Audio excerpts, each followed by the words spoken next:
Hello friends, BIB awareness YouTube channel में आपका स्वागत है। आज के इस वीडियो में हम अटल पेंशन योजना के बारे में बात करने वाले हैं। इस पेंशन योजना को कौन कैसे ले सकता है, कैसे इसको बंद किया जा सकता है समय पूरा होने से पहले या फिर समय पूरा होने के बाद, क्या इसके बेनिफिट्स हैं, ये सब आज हम डिटेल में जानेंगे। चलिए शुरुआत करते हैं। सबसे पहले हम ये जान लेते हैं कि इस स्कीम को कौन ले सकता है। कोई भी व्यक्ति 18 साल से 40 साल तक की एज के बीच में इस पेंशन स्कीम को सब्सक्राइब कर सकता है। ये पेंशन स्कीम 5 स्लैब्स में अवेलेबल है। 1000, 2000, 3000, 4000 और 5000 मीन्स इनमें से आप कोई भी पेंशन सेलेक्ट कर सकते हैं कि आप 60 साल की एज से कौन सी पेंशन लेना चाहते हैं।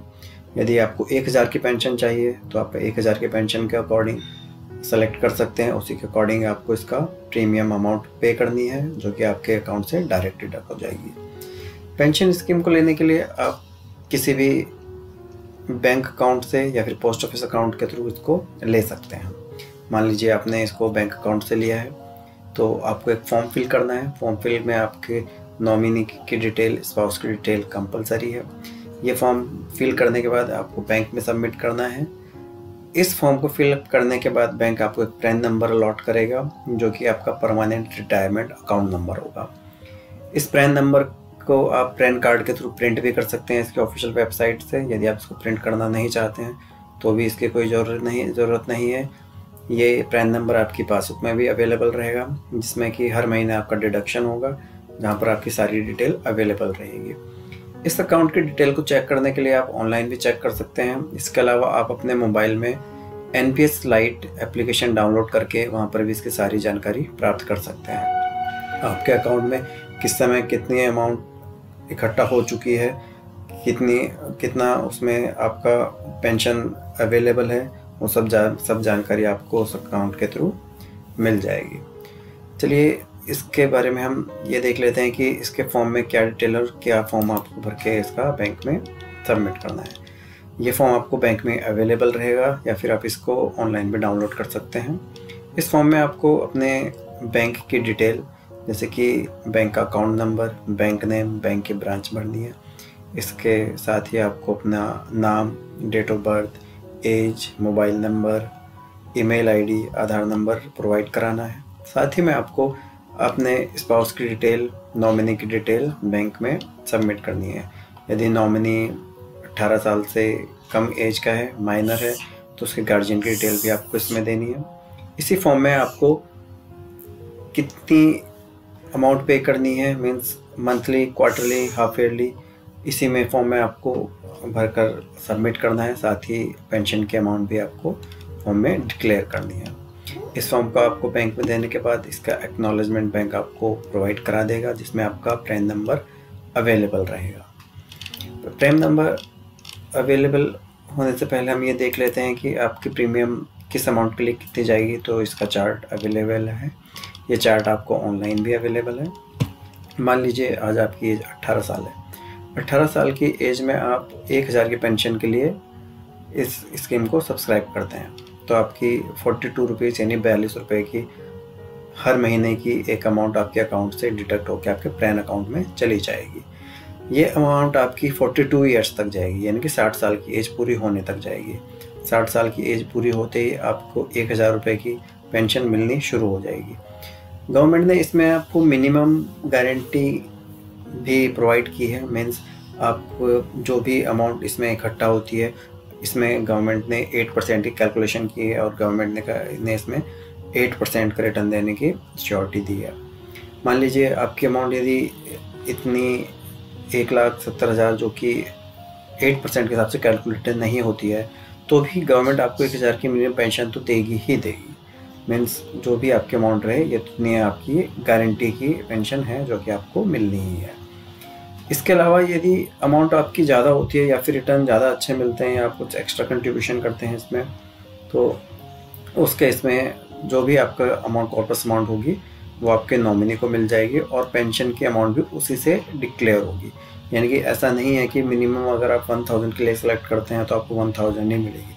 हो सकता है कि आपको 1000 से ज़्यादा की पेंशन मिले। वो आपको डिपेंड करता है कि लास्ट में आपसे जब आपकी पेंशन मिलनी शुरू होगी उस समय तक आपके अकाउंट में पैन में टोटल कितनी अमाउंट कंट्रीब्यूट हो जाएगी। ये उस पर डिपेंड करता है।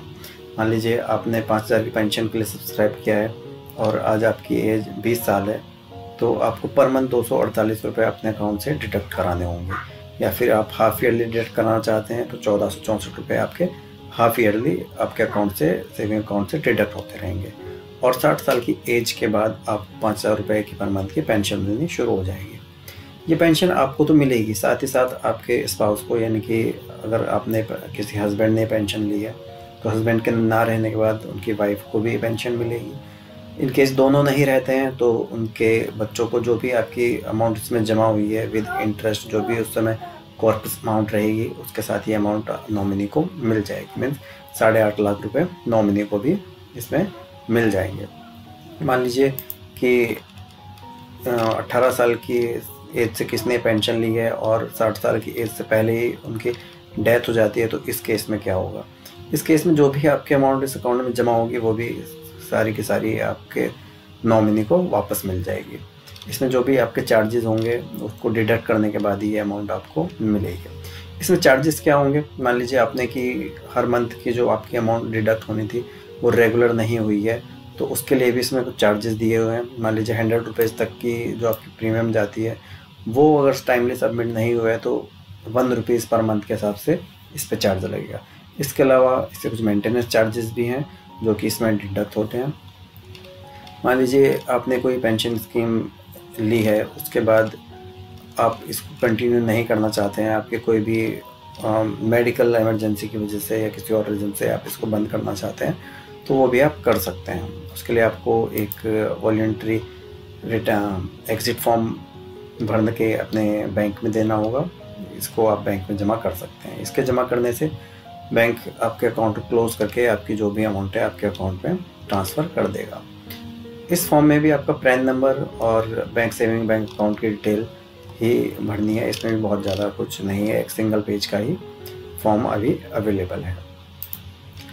इसके अलावा इसमें कुछ और ऑप्शन भी दिए गए हैं, जैसे कि मान लीजिए कि आप 6 महीने तक कोई प्रीमियम पे नहीं करते हैं तो 6 महीने के बाद आपका अकाउंट फ्रीज हो जाएगा। इसके बाद आपको एक एप्लीकेशन दे के बैंक में इसको दोबारा अनफ्रीज कराना होगा और अपनी पेंशन को रेगुलर कराना पड़ेगा। जो भी इसकी फ़ीस वगैरह है, जो भी चार्जेस है, उनको पे करने के बाद अगर 12 महीने तक आप कोई प्रीमियम इसमें जमा नहीं करते हैं तो आपका अकाउंट डीएक्टिवेट हो जाएगा और 24 महीने तक जमा ना करने पे आपका अकाउंट क्लोज हो जाएगा और जो भी आपकी अमाउंट है वो आपको वापस मिल जाएगी। तो ये थी इसकी कुछ बेसिक डिटेल जो कि आपको पेंशन योजना को लेने से पहले पता होनी चाहिए कि किस तरीके से आपकी पेंशन स्कीम काम करेगी। वैसे तो ये स्कीम काफ़ी फ़ायदेमंद लग रही है, क्योंकि जो आप इसमें अमाउंट जमा कर रहे हैं वो भी बहुत कम है। मान लीजिए आप 42 साल तक अगर 42 रुपये जमा करते हैं तो 42 रुपये एक बहुत ही छोटी अमाउंट है। हालांकि 1,000 रुपये देखने में ऐसा लगता है कि 42 साल बाद जो हमें 1,000 रुपये मिलेंगे वो भी बहुत कम ही अमाउंट है, और उसकी वैल्यू होगी या नहीं होगी वो भी उस टाइम पर डिपेंड करता है। यदि आप इसे बैक टाइम से देखेंगे 42 साल पहले 1,000 की क्या वैल्यू थी या आज क्या वैल्यू है, 42 साल बाद क्या वैल्यू होगी, तो आप इसका एक क्लियर आइडिया लगा सकते हैं। इसी आइडिया से आप सोच सकते हैं कि आपको ये पेंशन स्कीम लेनी है या नहीं लेनी है। पर इसमें जो कॉर्पस अमाउंट है, जो नॉमिनी को एक अमाउंट मिलने वाली है, ये एक अच्छी खासी अमाउंट हो सकती है, क्योंकि जो गवर्नमेंट इसमें गारंटी दे रही है, गवर्नमेंट कह रही है कि इसमें 8% का रिटर्न मिलेगा ही मिलेगा। तो उस हिसाब से तो अगर आप 42 रुपये पर मंथ जमा करते हैं तो आप एटलीस्ट नॉमिनी के लिए तो 1,70,000 रुपये जमा कर ही रहे हैं, अपनी और अपनी वाइफ की पेंशन के साथ साथ। इस पेंशन को हस्बैंड और वाइफ दोनों एक साथ भी ले सकते हैं। अभी तक जो इस पेंशन में टोटल सब्सक्रिप्शन हुआ है वो लगभग 2 करोड़ लोग इस पेंशन को ले चुके हैं। तो ये काफ़ी अच्छी खासी एक नंबर है कि इतने लोगों ने इस पेंशन को लिया है। तो काफ़ी लोगों को ये स्कीम काफ़ी पसंद आई है, इसलिए इस स्कीम को लिया गया है। तो यदि आपको ये वीडियो अच्छी लगी हो, पसंद आई हो, तो वीडियो को शेयर कीजिएगा, लाइक कीजिएगा और चैनल को सब्सक्राइब कीजिएगा।